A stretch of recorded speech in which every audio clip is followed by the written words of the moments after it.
Hello friends, I am Kanchan Vaidya. Now we are performing a practical, that is a measurement of free space wavelength of the microwave with the help of X-band microwave test bench, and we are verifying its theoretical calculations. So aim of this practical is to measure the free space wavelength of the microwave for TE mode 10 with the help of the microwave test bench and verifying its theoretical calculation. See, the objective of this experiment is to measure the free space wavelength of the microwave, and by performing this practical, students will be able to measure the wavelength by using the VSWR meter, and we'll see how we can use a frequency meter for it. Now first we'll see what is a wavelength. See, in physics also we have already studied about a wavelength. The wavelength is what? It is a spatial period of the periodic wave, the distance over which the wave shape repeats. Now here I am drawing a sinusoidal waveform.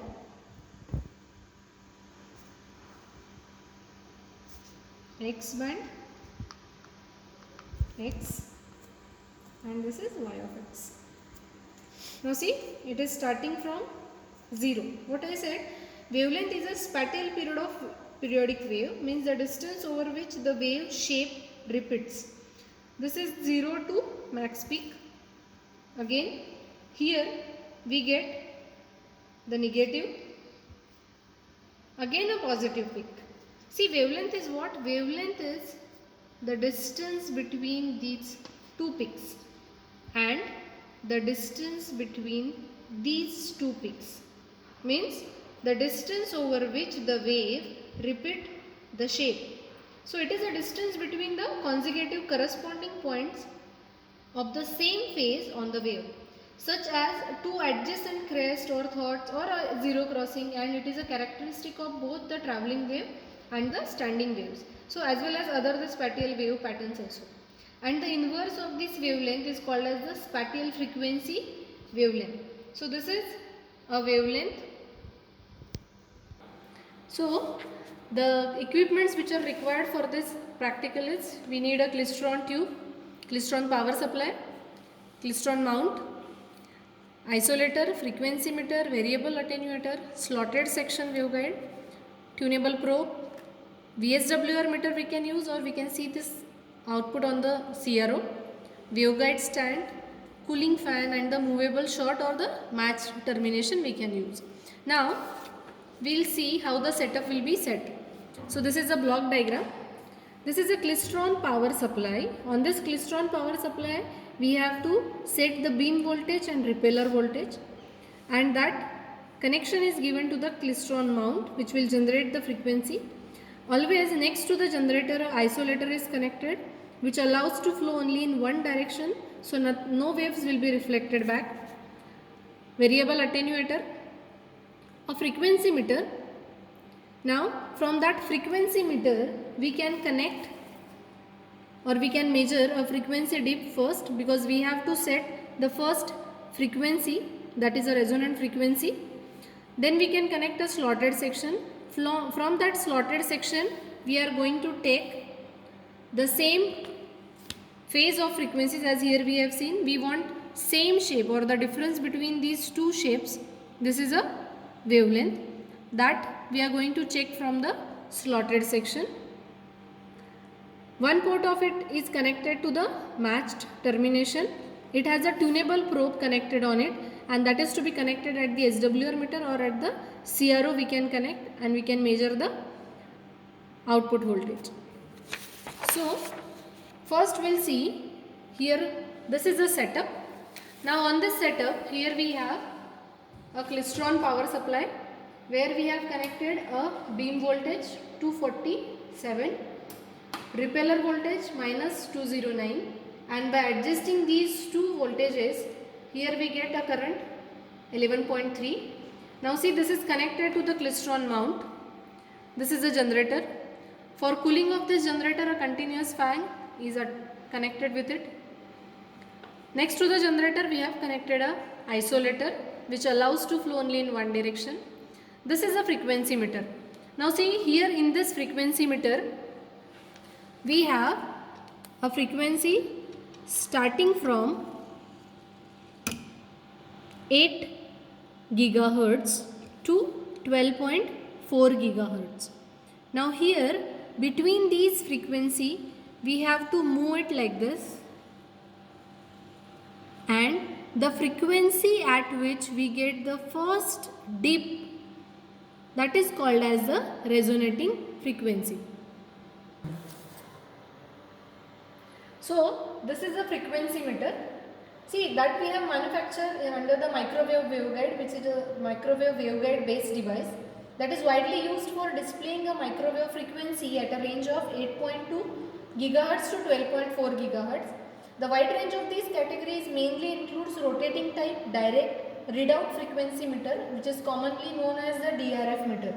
Now here I am rotating this frequency meter. Now you can see on the screen we will get the first dip.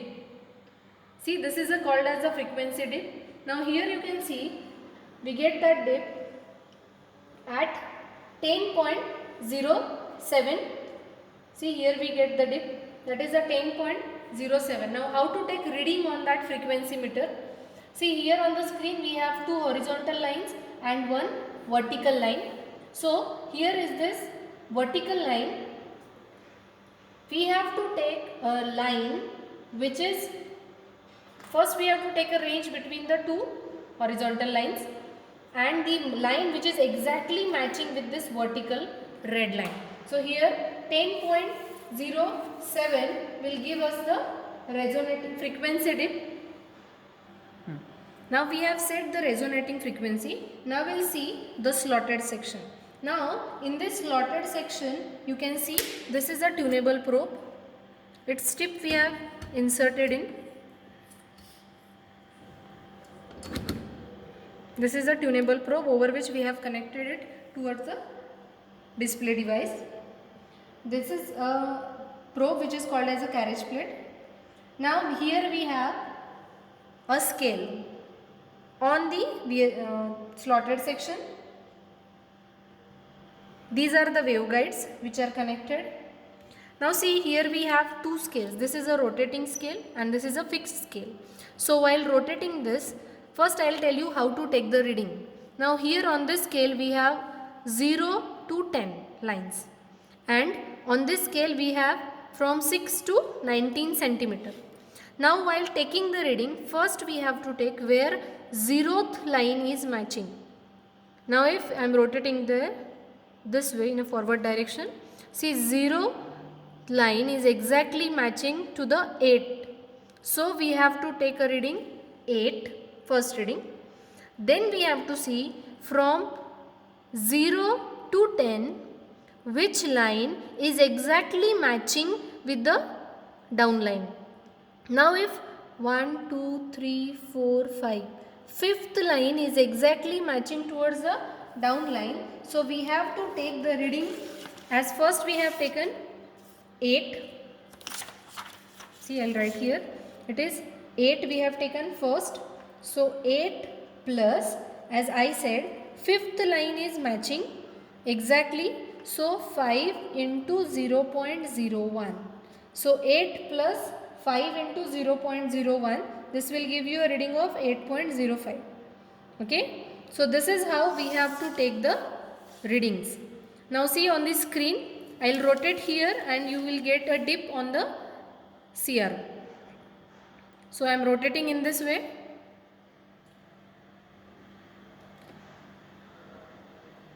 We will get the first dip. This is our reading D1. Now I am moving ahead. Yes, we get the second dip. So while taking the readings, again in this way we have to check whether the 0th line is matching to which line, and then 0 to 10 which line is exactly matching towards the down scale. So this way we have to take the readings.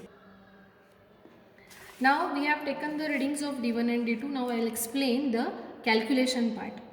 We have seen the block diagram. See, at the frequency dip from frequency meter that we get at 10.07 gigahertz.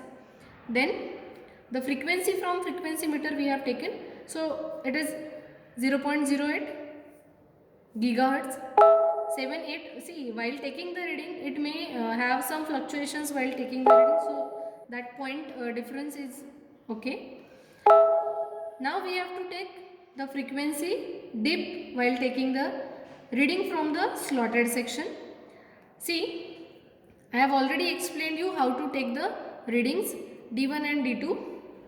So here I have calculated that D1, first that zeroth line was matching with 9.3 plus second line of 0 to 10 was matching perpendicular to the downscale. So second line into 0.01. So I get the first dip at 9.32, second dip at 11.22. So directly I have written here D1 and D2. Okay. Now here first we will take lambda g is equals to 2 into D2 minus D1. We have put those values of D1 and D2 and we have calculated the guide waveline. Lambda c, that is cutoff wavelength, that is twice A. We know the value of A. A is what? A is the dimension of the, I will show you. A is the dimension of the waveguide. See, this is B, which is 1 centimeter, and this is A from the rectangular waveguide, that is 2.23. You can take 2.2 centimeter. So here we have done the multiplication and we get cutoff wavelength 4.36. Now 1 upon lambda 0 square is equals to 1 upon lambda g square plus 1 upon lambda c square. We have put the values of g and c here, lambda g and lambda c. Done the calculation part and we get the lambda 0 free space wavelength as 3 centimeter. So this is the complete calculation part, theoretical calculation we have done.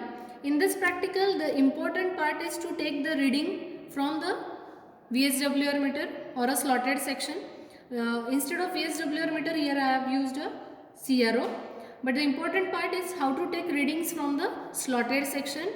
While taking the reading, you have to check properly where the zeroth line is matching exactly with the downscale and which line of 0 to 10 is perpendicularly matching with the downline.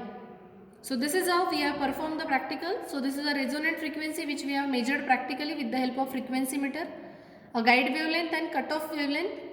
So in this, guide wavelength and cutoff wavelength is greater than the free space wavelength. Thank you.